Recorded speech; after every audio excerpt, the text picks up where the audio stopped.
Hello guys, welcome back to my channel. I'm your host Chris Davis. The green screen's behind me, so that means we're doing a movie review, but we're reviewing an old movie. So the movie we're reviewing today is Harry Potter and the Sorcerer's Stone. I know you guys are typing in the comment section, Chris, why are you reviewing this film? This film's old.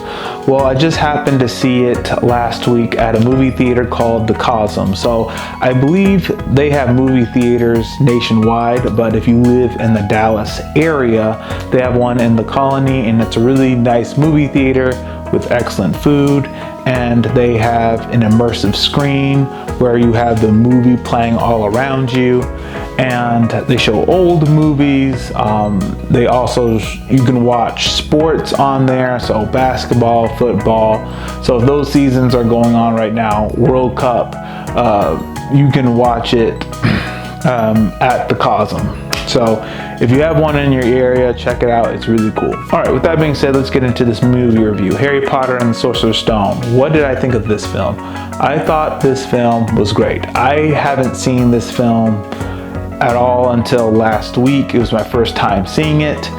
I know you guys are typing in the comment section, how have I not seen this film yet? Well, I was never into Harry Potter like other kids my age was when it was really popular in a pop culture phenomenon. But I did see a couple of the films. All right, I saw Chamber of Secrets. I saw the Deathly Hallows, or not Deathly Hallows. I did see that, but not all the way through. I saw the Half-Blood Prince. So I saw Chamber of Secrets and then the Half-Blood Prince all the way through. The other films I've seen bits and pieces of, but Chamber of Secrets and the Half-Blood Prince I watched all the way through, and now the Sorcerer's Stone I've watched all the way through. So I'm gonna watch all these films again and I'm gonna review them for you guys. But with Harry Potter and the Sorcerer's Stone, I really liked this film. I really enjoyed it. So the way this film starts off, we see Dumbledore. He's in the human world. There's technology, there's cars, and he's dropping off a baby Harry Potter at his aunt and uncle's house. The reason why is because a terrible incident happened. The evil wizard Voldemort killed Harry Potter's parents, but Harry Potter survived the assault with a scar on his forehead. Anyway, Dumbledore wants to leave Harry Potter at his aunt and uncle's house so he can be protected from the wizarding world, from the fame, and possibly Voldemort hunting him.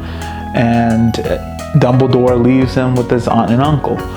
We fast forward and Harry Potter is 11 years old and his aunt and uncle are treating him like a stepchild from Cinderella. So you've watched Cinderella where she has to cook and clean for her stepsisters and the stepmother treats her like dirt. That's how Harry Potter is being treated. He's having to cook for the family. It's his birthday and they don't even celebrate it. And it's really sad because Harry Potter's parents are dead, and instead of the aunt and uncle taking care of their nephew, making sure he feels loved, they're just treating him terribly. And the reason why they're treating him terribly is because they think he's a freak. They know that he's a wizard. They know that even though he's not a wizard, he's related to a wizard, so they just treat him terribly. But anyway, Hagrid shows up, tells Harry Potter what he really is, and then Harry Potter goes to Hogwarts to learn how to be a wizard. On his way there to Hogwarts, he meets his best friends, Ronald Weasley and Hermione Granger. All right, so things that I found fascinating in this film. Harry Potter, when he's going into the wizarding world, people in the wizard world already know who he is. He hasn't accomplished anything yet. They just met him, but they already know who he is, even though he doesn't know who they are. And it's because of his parents, how skilled wizards they were, but also the attack on Voldemort. Harry Potter surviving that attack made him famous, because Voldemort, they even say this in the film, if Voldemort is after you and he wants to kill you, you're basically dead. But something about Harry Potter caused him to survive Voldemort.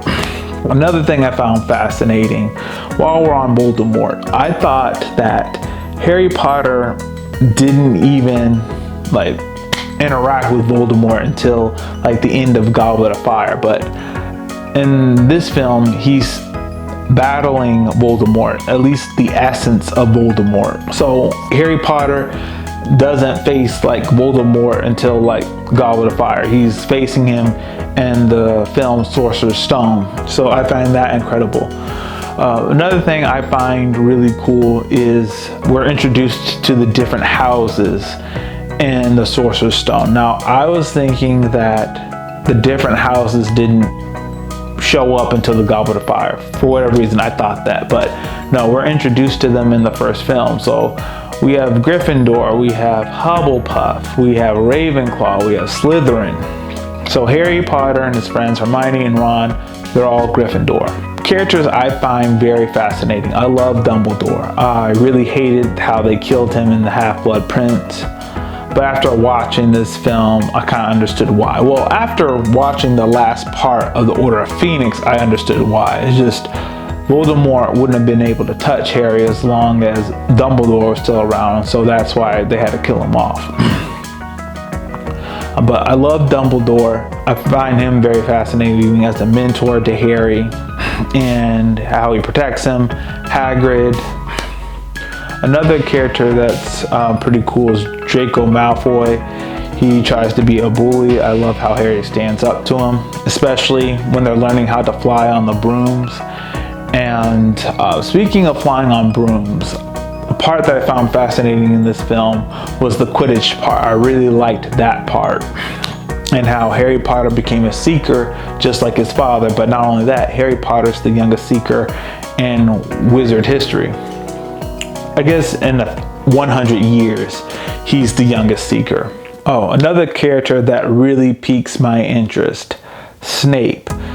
Whenever I watch the Harry Potter films, more especially the Chamber of Secrets, I didn't know whether Snape was a good guy or a bad guy. He would do some things that make him a bad guy, but then he would do something that would make you think he's a good guy. He's a very complicated character, especially in this film.